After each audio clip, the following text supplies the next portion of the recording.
Un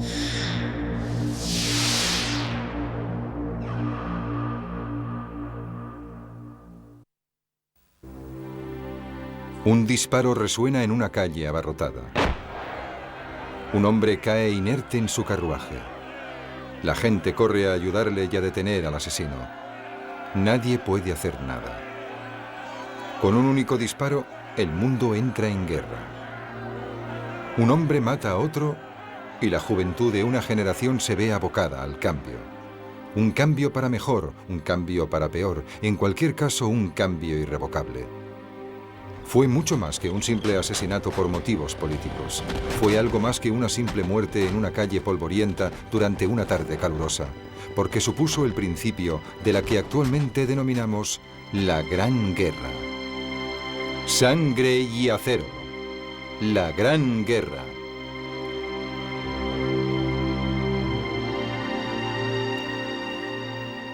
Al comienzo de la guerra, los hombres aún iban a caballo a la batalla, esperando encontrar un conflicto rápido y limpio en un terreno elegido por ambos bandos.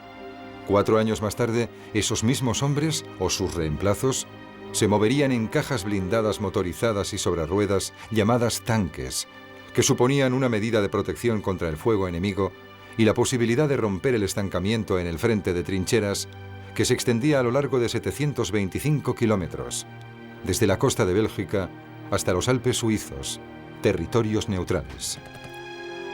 Las ametralladoras y la artillería pesada sustituirían a las bayonetas, artífices principales desde entonces de las heridas recibidas por los soldados. Los aviones, al principio menospreciados al creerse que serían poco útiles en la contienda, se convirtieron en los ojos de largo alcance para los cañones, que fueron los protagonistas que infligieron nuevos tipos de daño. También se utilizaron cada vez en mayor medida para llevar la guerra tras la línea del frente.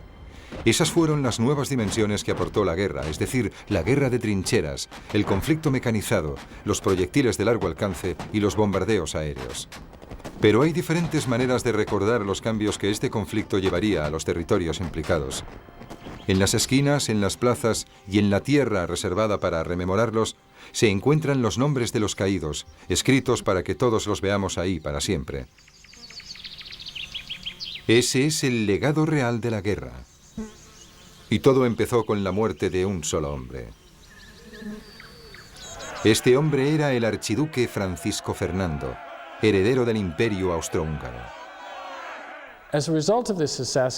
Como consecuencia de su asesinato, el Imperio Austrohúngaro creyó que debía dar una lección a Serbia. No podía tolerar tener una Serbia enardecida y nacionalista en la frontera por el efecto que ello tendría sobre las identidades nacionales y rivalidades étnicas dentro de su propio imperio. Para entender el estallido de la guerra en los Balcanes, hay que pensar en el ascenso del nacionalismo eslavo y el conflicto de este nacionalismo con el imperio multiétnico austrohúngaro. Cada vez era más difícil para dicho imperio lograr mantener su integridad y su identidad frente a los nacionalismos eslavos. Creo que si hay una explicación general para el estallido de la guerra en los Balcanes, es esa. Tenemos que buscarla en el auge del nacionalismo eslavo y las dificultades que esto conllevaba para el imperio austrohúngaro para vivir en armonía. En 1914, los austríacos decidieron que el imperio no tendría un futuro claro a menos que intentaran reducir o destruir el poder de Serbia, que suponía para ellos una amenaza muy real. Sin embargo, el problema fue que Rusia, debido a la presencia eslava dentro de sus propias fronteras, apoyó a los serbios. Los rusos, al decidir el Imperio Austrohúngaro darle una lección a Serbia, se movilizaron contra el imperio. La cuestión era que Rusia solo tenía un plan estratégico que incluía un ataque a Alemania. En ese momento, Europa estaba repleta de tratados cruzados que ofrecían ayuda mutua en caso de litigio. Rusia estaba comprometida a ayudar a Serbia. Francia, a su vez, estaba ligada a Rusia. Y Alemania, por su parte, estaba dispuesta a unirse al bando austrohúngaro. También Francia y Alemania tenían viejas rencillas que solucionar entre ellas, porque Francia había perdido la guerra franco-prusiana. Como parte del Tratado de Paz, tuvo que entregar las tierras de Alsacia y Lorena a Prusia, que después se convertiría en parte integrante de Alemania. Francia anhelaba recuperar esos territorios prioritariamente. De hecho, todo su plan bélico se basaba en un ataque contra Alemania para poder recuperar esas tierras anexionadas. Alemania lo sabía y, por su parte, había hecho planes para poder evitarlo. El jefe del Estado Mayor general alemán, el conde von Schlieffen, concibió un plan audaz en el que el ejército alemán avanzaría hacia el sudoeste, llegando las tropas a París en cuestión de semanas. Esperaba derrotar a la nación francesa, más industrializada y armada, antes de que su otro enemigo, Rusia, pudiera completar su movilización. Aliándose al Imperio Austrohúngaro en una guerra contra Serbia, podrían enfrentar su potencia de guerra contra Francia. Por supuesto, para conseguir ese objetivo, la mayor parte de las fuerzas debían cruzar Bélgica, que era neutral, y eso podía suponer una maniobra arriesgada. La neutralidad de Bélgica estaba garantizada mediante un tratado firmado no solo por Alemania, sino también por Gran Bretaña. Así que si las tropas alemanas entraban en Bélgica, Gran Bretaña podía acudir en su ayuda. Se decidió correr el riesgo, pero finalmente la jugada no funcionó. En cuanto los alemanes penetraron en Bélgica el 4 de agosto de 1914, los telegramas empezaron a arder desde los cables ingleses hacia Alemania en forma de ultimátum. Abandonen Bélgica en 12 horas o entraremos en guerra.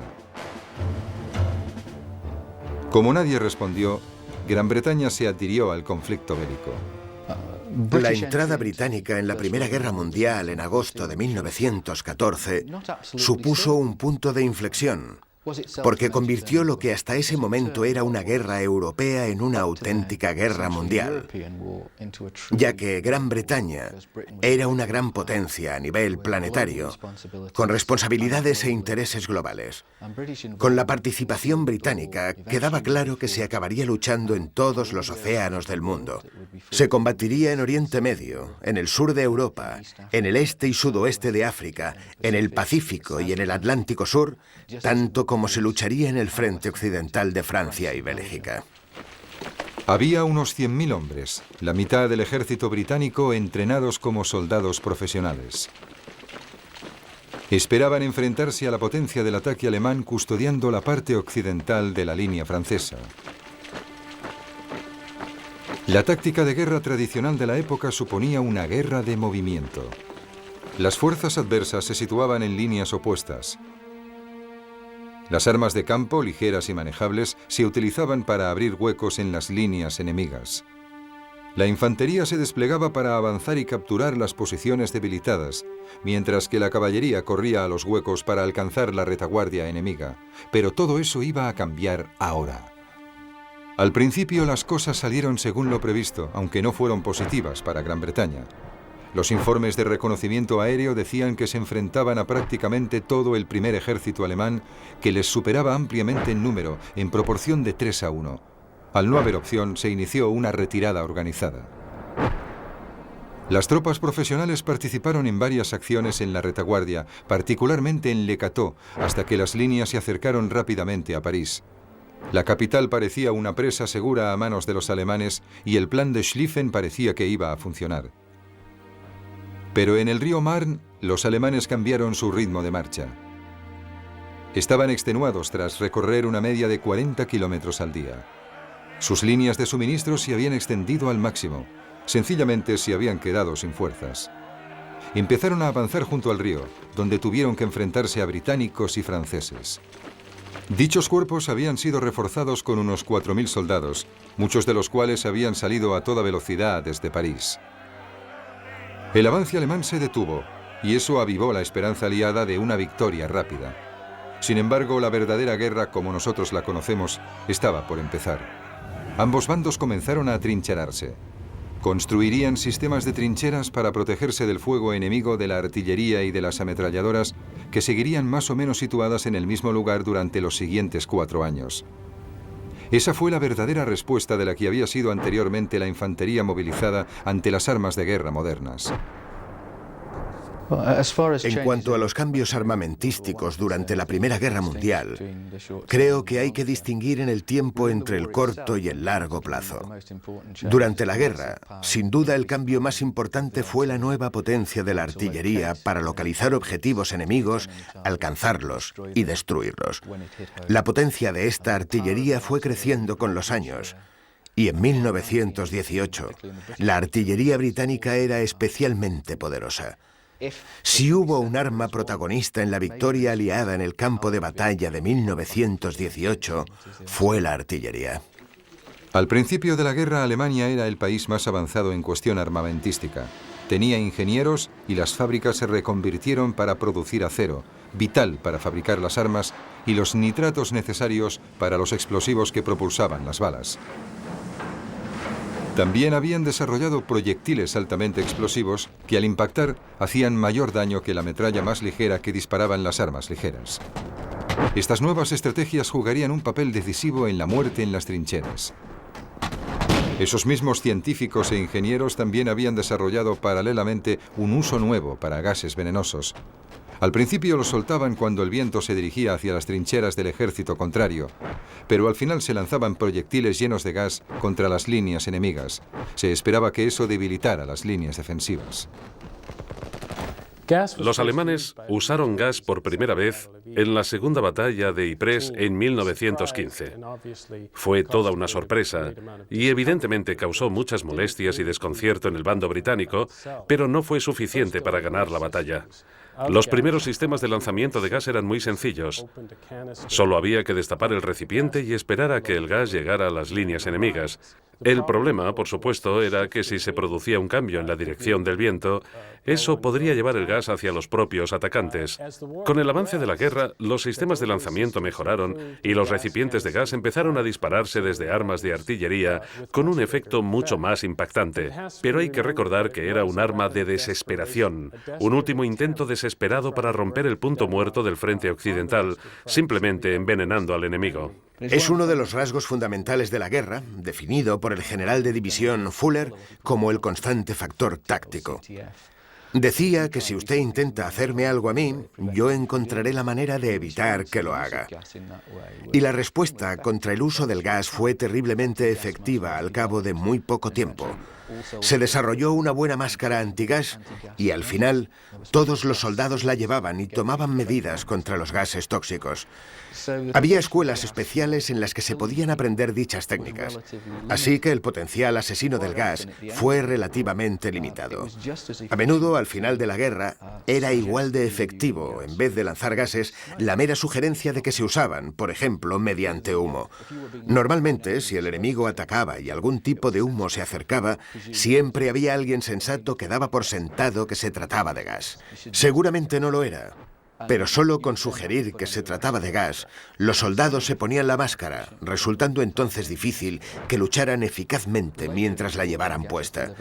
Más tarde, cuando en el combate se lanzaba el gas mediante proyectiles, se podía alcanzar lo más profundo de las posiciones enemigas, obligando a las tropas de la retaguardia y a las de comunicaciones a usar sus máscaras, siendo entonces menos eficaces de lo que podrían haber sido. El gas era muy útil para atacar los sistemas de comunicaciones del enemigo. Se saturaba una zona con gas, particularmente la de los teléfonos, creando así zonas envenenadas e inconvenientes al enemigo en lugar de intentar matarlo.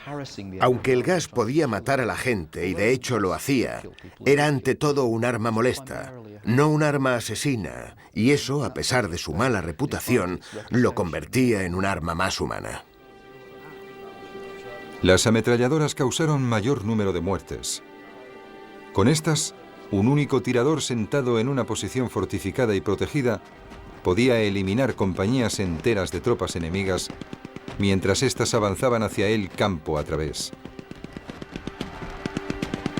La devastadora capacidad de fuego y la facilidad con la que podían apuntar cambió para siempre el estilo de combate cuerpo a cuerpo. El barro de Flandes fue escenario de la primera carnicería. Las ametralladoras se convirtieron en un icono de la Primera Guerra Mundial. Es lo que siempre se asocia con la manera de luchar en esta guerra, y no hay duda de que tuvo una gran influencia sobre la manera de combatir en el campo de batalla.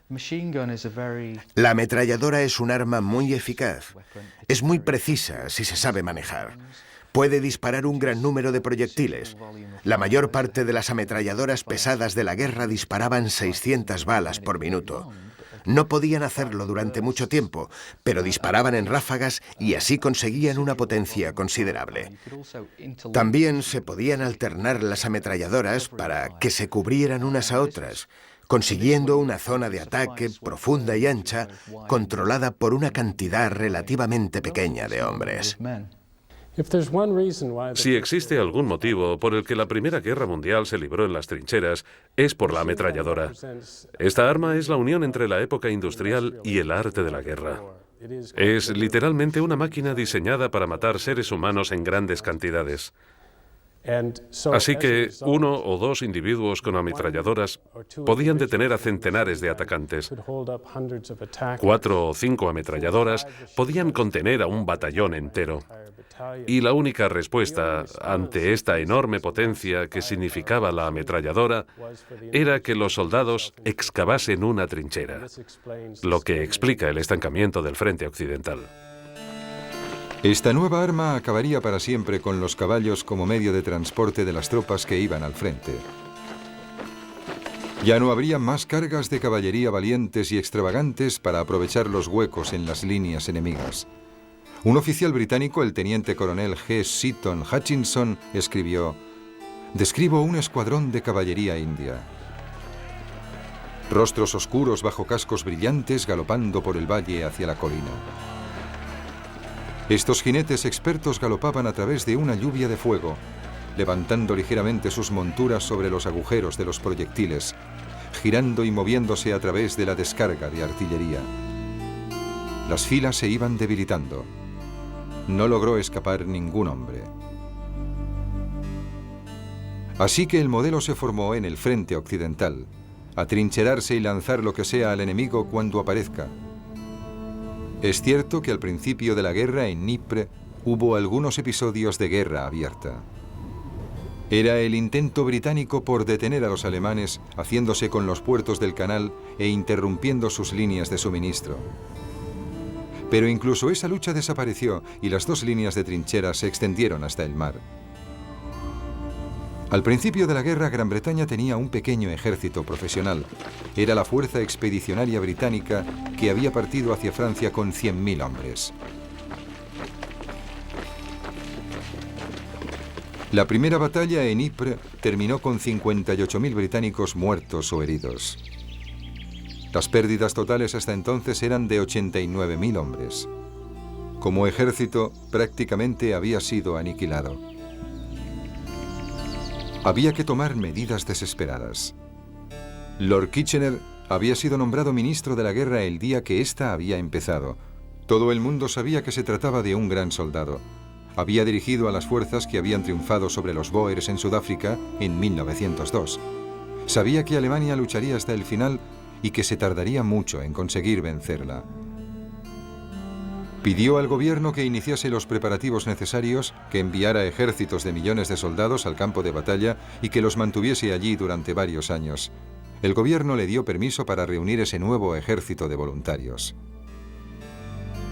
En la primavera de 1916, más de 3 millones de hombres se habían alistado voluntariamente.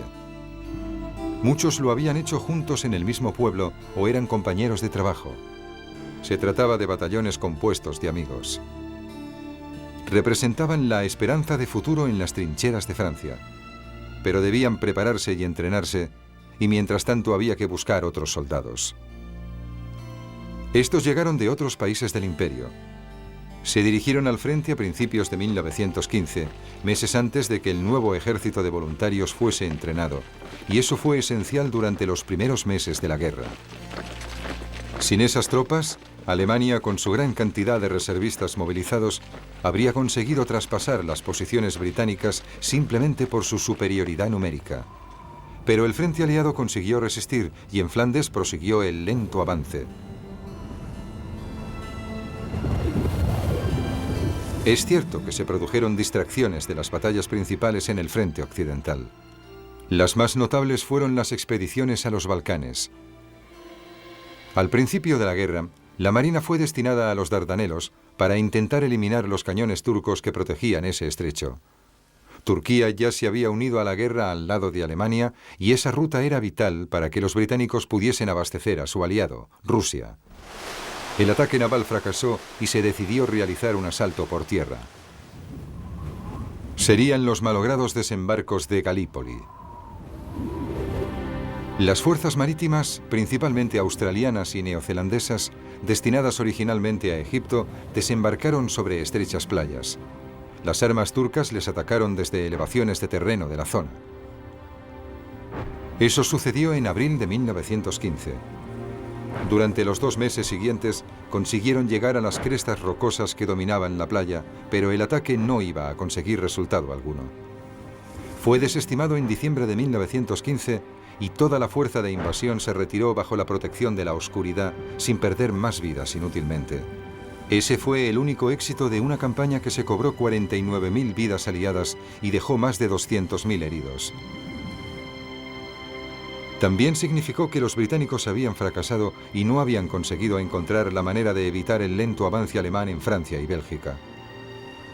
El conflicto bélico se había convertido en una guerra de desgaste y ya no solo en las trincheras. Gran Bretaña siempre había sido la potencia naval más importante y usó ese poder para bloquear a Alemania y a sus aliados. Con ello quería privarles de los suministros esenciales y hacer que se rindieran, y funcionó.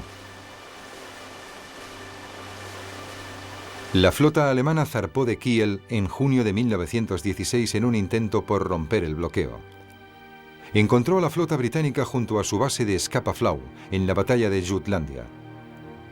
Ambos bandos perderían navíos, pero los alemanes fracasaron en su objetivo de destruir la flota británica. Los restos de la flota alemana volvieron a Kiel, donde permanecerían durante el resto de la guerra. Sin embargo, la marina alemana consiguió jugar su papel.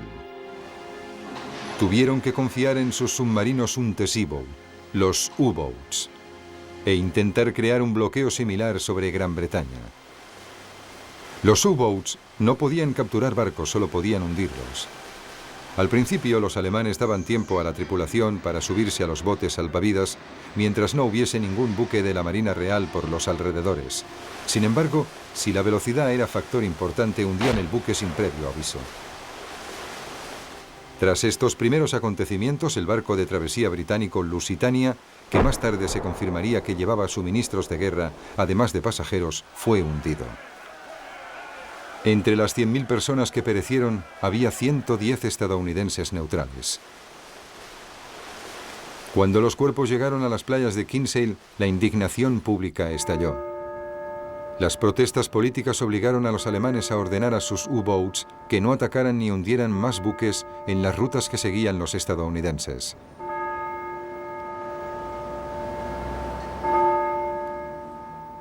Con tantos voluntarios para servir en Francia y el aumento de la demanda sobre la industria, que trabajaba a ritmo de guerra, se necesitaban desesperadamente manos para hacer funcionar las fábricas.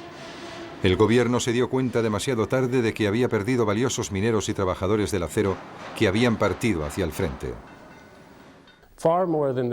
Más que el desarrollo de estas armas durante la guerra, el aspecto más importante de la industria armamentística era la capacidad de producir armas y municiones en las fábricas en grandes cantidades. No fueron las armas en sí mismas las que determinaron la naturaleza de la guerra, sino la capacidad de movilizar el material y los recursos humanos para producir esas inmensas cantidades de armas y mantener esa misma cantidad durante todo el conflicto. La guerra realmente se ganó en las fábricas. La mayoría de las armas que se utilizaron en la guerra, por ejemplo, los rifles, la artillería o las ametralladoras, ya existían antes de la guerra, y aunque las tácticas se mejoraron durante su transcurso, lo importante es que se pudieron fabricar mayores cantidades para conseguir la victoria. La falta de mano de obra se hizo aún más grave cuando se impuso el reclutamiento obligatorio en 1916. Solo existía una solución: Las mujeres tendrían que sustituir a los hombres en los puestos de trabajo. En 1914 la mayoría de las mujeres que trabajaban lo hacían en el servicio doméstico o en la industria textil y en la de la indumentaria. En 1918 todo eso cambió y las mujeres jugaron un papel decisivo en todos los procesos de fabricación importantes. También accedieron a sectores como el transporte y las oficinas que tradicionalmente habían sido territorios masculinos. Se creía que la Primera Guerra Mundial había traído consigo una gran agitación y un cambio social. A los historiadores les gustaba citar a Lenin, que dijo que la guerra había sido la gran locomotora de la historia. También eran partidarios de argumentar que la Primera Guerra Mundial había derribado las barreras de clases y había liberado a la mujer. Pero, de hecho, parece que no fue así. Lenin cometió muchas equivocaciones y esta declaración probablemente sea una de ellas. Por ejemplo, en el caso de las mujeres, parece que en todos los países europeos había un porcentaje más alto de mujeres trabajadoras en 1911 que en 1921. El baby boom, por ejemplo, obligó a muchas mujeres a volver a casa. En muchos casos, las mujeres deseaban volver a sus hogares. Así que parece ser que las guerras, aunque se inclinan por cambios sociales más pragmáticos, también liberan a su vez grandes fuerzas conservadoras. Al fin y al cabo, las guerras se libran para defender el status quo, no para cambiarlo. Y en el caso de las mujeres, por ejemplo, podría decirse que la lavadora automática y la aspiradora hicieron más por su liberación que la Primera Guerra Mundial. Los alemanes transformaron rápidamente sus aeronaves, los Zeppelines, en bombarderos. Y durante los 2 primeros años de la guerra se produjeron unos 50 ataques aéreos que mataron a más de 500 personas. Al principio no se podía hacer mucho. Los Zeppelines podían operar a más altura que los aviones británicos, pero pronto se diseñaron medidas de contraataque. Habría apagones en las ciudades británicas y se colocarían baterías antiaéreas y focos para derribarlos. A finales de 1916, los alemanes habían perdido tantos Zeppelines que dejaron de enviarlos. En su lugar, desarrollaron bombarderos nocturnos, el Gotha, de 2 motores, y el Giant, de 4, para llevar la guerra al frente civil. La mayoría de los ataques se dirigían contra Londres y tuvieron que ponerse defensas para contrarrestarlos. Fue en mayo de 1918 cuando este aspecto de la guerra se detuvo. Pero para entonces 1.162 personas habían muerto y había más de 4.000 heridos. Los aviones volaron sobre las trincheras desde los primeros días de la guerra. Al principio eran solo los ojos de la artillería e infantería informando tanto de la posición de los objetivos como de los movimientos en las fuerzas enemigas. Pero a medida que la guerra avanzaba, su papel cambiaría.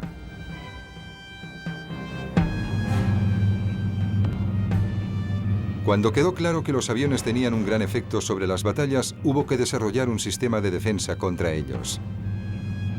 Este era el caza de una sola plaza, diseñado para derribar al avión explorador de 2 plazas. Pertenece a la época de los excelentes pilotos de cazas. Giraban y daban vueltas por el cielo, encima de las trincheras, intentando poner el otro avión a tiro. Las tropas de tierra podían contemplar estas batallas aéreas con total claridad. Otra vez hubo que desarrollar una nueva defensa. Los británicos enviaban a sus cazas en escuadrones para que la superioridad numérica les otorgase seguridad. Los días de los vuelos en solitario habían concluido. En cuanto el cielo estuvo bajo control británico, estos escuadrones se adaptaron para lanzar bombas primitivas e improvisadas. Aunque no eran muy precisos, podían atacar a las bases alemanas detrás de las trincheras. Pero finalmente fue evidente que la guerra se ganaría o se perdería en tierra. Casi desde el principio, la ciudad de Verdún había sido atacada por los alemanes. Solo había una ruta de abastecimiento, conocida como el Camino Sagrado, que llegase a esa importante fortaleza francesa. Los alemanes creían que los franceses la defenderían hasta el final, y si lo hacían, eso debilitaría seriamente sus líneas al tener que reponer las bajas. Eran los tiempos de la retórica. El comandante en jefe alemán escribió: «Las fuerzas francesas se desangrarán hasta morir». El general francés Pétain contestó: «No pasarán». Pero sus tropas no compartían su entusiasmo y amenazaban con amotinarse. Verdún habría caído. Los franceses presionaron a los británicos para que hicieran algún tipo de contraataque y aliviaran la presión ejercida sobre su fortaleza. Los alemanes atacaron en otro lugar para que Francia se viese obligada a sacar hombres de Verdún, y al menos en ese aspecto la idea funcionó. De hecho, la batalla del Somme sería la batalla más importante de la guerra. El alto mando británico pensó que tenía un plan que cambiaría la guerra de trincheras en la zona y les permitiría volver a la guerra de movimiento. La batalla empezó con una descarga de artillería que duró una semana. Estaba planificada para destrozar a las trincheras alemanas. Durante ese tiempo, miles de artilleros británicos lanzaron 3 millones de proyectiles y aún así no consiguieron lograr su objetivo. Los alemanes llevaban más o menos 2 años en el mismo lugar y durante ese tiempo habían excavado mucho y bien. La mayor parte de sus trincheras llegaban hasta 10 metros bajo tierra y eran virtualmente a prueba de bombas. En cuanto terminó la descarga, consiguieron salir y recuperar sus posiciones, y con las ametralladoras desataron el caos entre las tropas que avanzaban. A los británicos les habían dado órdenes de avanzar rápidamente y en orden. Las tropas se convirtieron una vez más en blancos fáciles para las ametralladoras. La gran batalla, rápida y decisiva, volvía a convertirse en un penoso avance. 415.000 soldados británicos, 450.000 alemanes y 195.000 franceses murieron durante los 6 meses que duró esta terrible y cruenta batalla.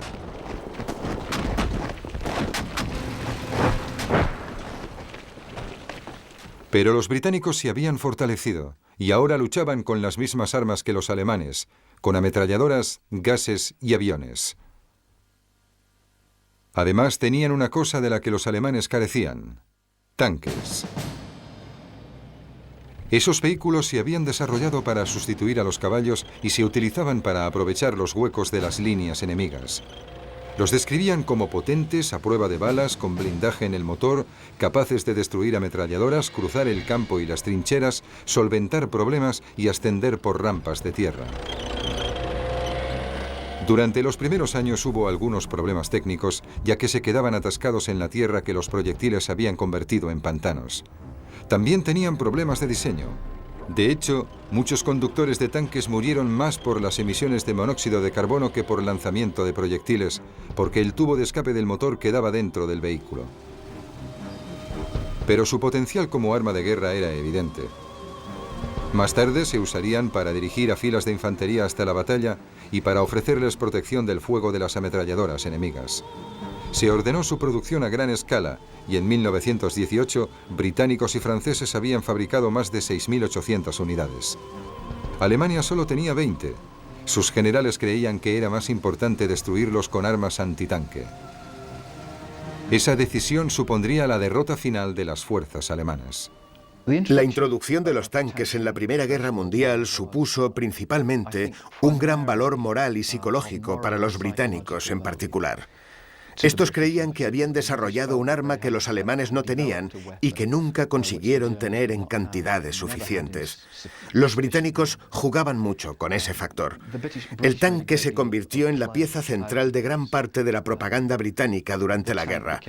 En las primeras películas bélicas, particularmente en la batalla del Somme y su sucesora, la batalla de Ancre, que tenía como subtítulo "Y el avance de los tanques", era una manera de representar el esfuerzo de guerra británico como algo sofisticado, moderno y especial.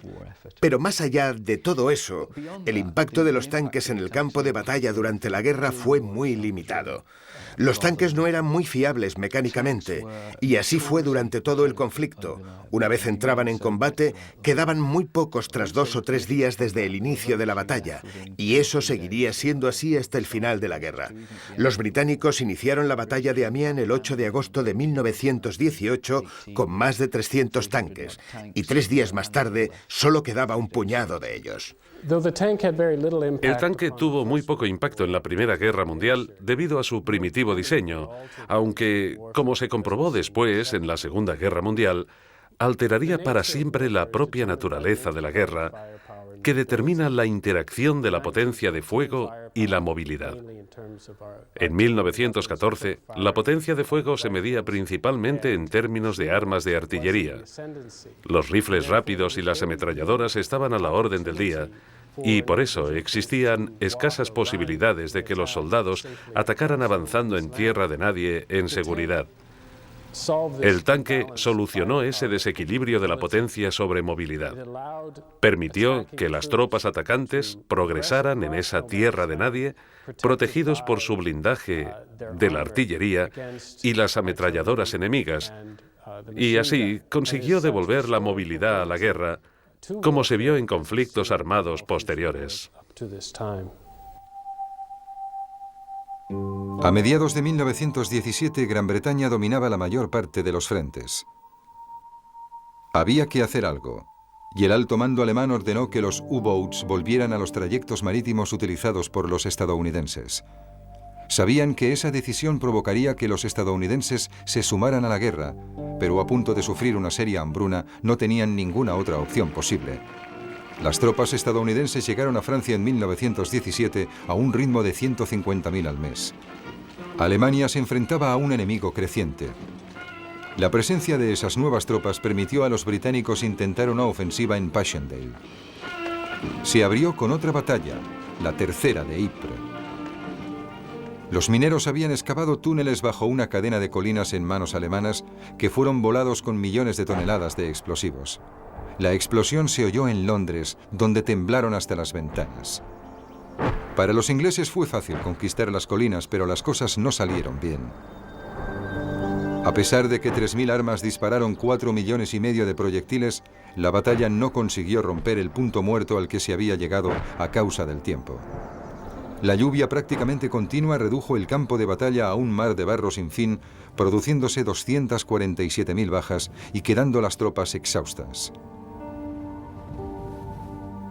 En Rusia hubo una revolución. Tras la caída del zar, los nuevos líderes buscaron la paz con Alemania. Eso significó que los alemanes lograron lo que habían querido conseguir en 1914, es decir, una guerra en un solo frente. Llevaron entonces a sus tropas del este al oeste y pudieron conseguir, de esta forma, cierta superioridad numérica para lanzar una gran ofensiva que devolvió la movilidad a la guerra y casi a alcanzar la victoria. Los alemanes entraron en las trincheras y aplastaron a las fuerzas británicas y francesas, deshaciéndose de los aliados antes de que ganaran experiencia y consiguieran vencer. La ofensiva empezó el 21 de marzo de 1918 con un bombardeo de 5 horas de la artillería pesada. Ahora ya no se dirigía contra las tropas en las trincheras. Los objetivos pasaron a ser las armas aliadas. Pequeños grupos de tropas alemanas bien equipadas se movieron rápidamente hacia los puntos débiles de las expuestas líneas aliadas, por lo que los británicos y los franceses estuvieron a punto de ser vencidos. La guerra de trincheras había terminado y los británicos y los franceses se retiraban. Algunas tropas retrocedieron hasta 64 kilómetros antes de que los generales pudieran organizar el contraataque. Reaccionaron rápidamente y utilizaron esas mismas tácticas contra los alemanes. El factor adicional en favor de los aliados eran los nuevos tanques, cruciales para darle la vuelta a la situación creada por Alemania. Pronto serían los alemanes los que se retiraran y para sus comandantes era evidente que su audaz maniobra había fracasado. Veían la derrota ante ellos. Salvo que aceptaran esa realidad de forma inmediata, serían vencidos y destruidos totalmente. Solo si lograban negociar un tratado mientras sus tropas siguieran en Francia, tenían todavía alguna esperanza. En noviembre de 1918, con el invierno cerca y la amenaza de la hambruna cerniéndose sobre Alemania, el Kaiser sopesó la situación y finalmente abandonó el poder. El nuevo gobierno hizo los preparativos para firmar un tratado de paz y la Primera Guerra Mundial concluyó. Creo que en ninguna guerra posterior, particularmente en las sociedades occidentales, se ven comandantes tan poco preocupados por las vidas de sus hombres como en la Primera Guerra Mundial. Este cambio de actitud se debe en parte a la enorme cantidad de bajas y a la Revolución Rusa, que infundió mucho miedo en las potencias capitalistas de Occidente. Así que, posteriormente, cuando había una guerra que librar, se emprendía con un cierto miedo o incertidumbre sobre el efecto que tendría la muerte de grandes cantidades de hombres de clase obrera para la estabilidad política del país. Muchos de los demás efectos se siguen notando hoy en día. Muchos de los avances sociales, científicos y tecnológicos del siglo XX pueden rastrearse en la Primera Guerra Mundial, como las transfusiones de sangre, el transporte aéreo, el sufragio femenino y muchas otras cosas surgieron de los 4 años de sangre y barro de los campos de Flandes. En la literatura histórica británica, en particular durante los últimos 30 años, la tendencia ha sido enfatizar algunos de los resultados económicos y sociales positivos de la Primera Guerra Mundial, como el sufragio femenino o algunos logros económicos positivos en la organización y eficacia de la industria británica. Pero siempre se ha visto la guerra como un conflicto dirigido de un modo incompetente por generales incapacitados, los leones dirigidos por burros, y sus resultados políticos como esencialmente inútiles. Solo durante los últimos años esta imagen de la guerra ha ido cambiando, y en especial el historiador neozelandés Trevor Wilson se ha mostrado firme en su opinión de que esta fue una guerra que se libró por importantes resultados políticos. Una guerra que fue eficazmente dirigida por los aliados, particularmente por los británicos, pero en la que los resultados sociales y económicos directamente atribuibles a la guerra son muy difíciles de sostener. Es fácil hallar resultados, particularmente en el campo de la tecnología, que se aceleraran por la guerra. Un ejemplo clásico es el desarrollo del fuselaje y los motores de los aviones, en el que hubo un aumento rápido y muy importante en la comprensión tecnológica durante un periodo de tiempo muy breve. Pero los vuelos con motor ya habían surgido antes de la guerra, y no creo que nadie piense que no habría aviones que cruzaran el Atlántico si no fuera por la Primera Guerra Mundial. Hay muchos otros ejemplos de este tipo en los que es muy difícil calcular el impacto de la Primera Guerra Mundial. En algunos casos, animó al cambio social y económico, quizá más rápidamente de lo que habría cambiado de otro modo. Y al mismo tiempo, también puede decirse que en algunos aspectos quizá también retrasó el cambio más de lo que se habría retrasado de otro modo. Pero encontrar resultados sociales y económicos que no hubiesen tenido lugar de no haberse producido la Primera Guerra Mundial, creo que es muy difícil. Yo creo que los logros políticos de la guerra fueron los más importantes. No hay que olvidar que la Primera Guerra Mundial destruyó el concepto de autocracia y aristocracia, especialmente en el centro de Europa. Eso fue un veredicto histórico, inapelable y el verdadero final de una época.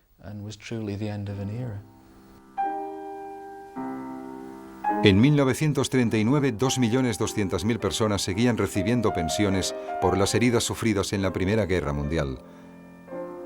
Algunos dicen que fueron los más afortunados. Durante la Primera Guerra Mundial murieron más de 9 millones de personas. Para ponerlo en un contexto moderno, es como si todos los habitantes de Londres y la mitad de otra ciudad de igual tamaño murieran a lo largo de 4 años. Había sido una experiencia atroz para los que se habían visto involucrados. Había cambiado para siempre la actitud de la gente hacia la guerra. En ningún sitio se ve tan claro como en la obra de los poetas de guerra. En 1914 se trataba de unos versos gloriosos. John McCrae, en su poema En los campos de Flandes, escribió: En los campos de Flandes, las amapolas se mecen, entre las cruces hilera tras hilera que marcan nuestro lugar. Y en el cielo la alondra, aún cantando con fuerza, vuela sin que nadie la oiga, aquí entre los cañones. Somos los muertos. Hace escasos días vimos el amanecer, vimos el resplandor de la puesta de sol, amamos y fuimos amados. Y ahora yacemos en los campos de Flandes. Así fue nuestra lucha con el enemigo. De nuestras inertes manos os pasamos la antorcha. Es tarea vuestra mantenerla bien alta. Si nos traicionáis, a nosotros que perdimos la vida, nunca descansaremos, aunque las amapolas crezcan en los campos de Flandes. Pero ese primer sentimiento desaparecería bajo el peso de la terrible realidad. El soldado que iba buscando la satisfacción heroica encontraba una muerte rápida y falta de gloria. Los poetas posteriores lo reflejaron, como es el caso de Wilfred Owen en su obra Dulce et decorum est pro patria mori. ¡Gas! ¡Gas! Rápido, chicos. Un éxtasis de desconcierto poniéndonos los rudos cascos justo a tiempo. Pero alguien seguía gritando y tropezando, retorciéndose como un hombre en llamas o en la cal viva. Borroso, tras los empañados cristales y la tenue luz verde, como en un mar verde le vi ahogarse. En todos mis sueños, ante mi mirada impotente, se desploma, agonizando, asfixiándose, ahogándose.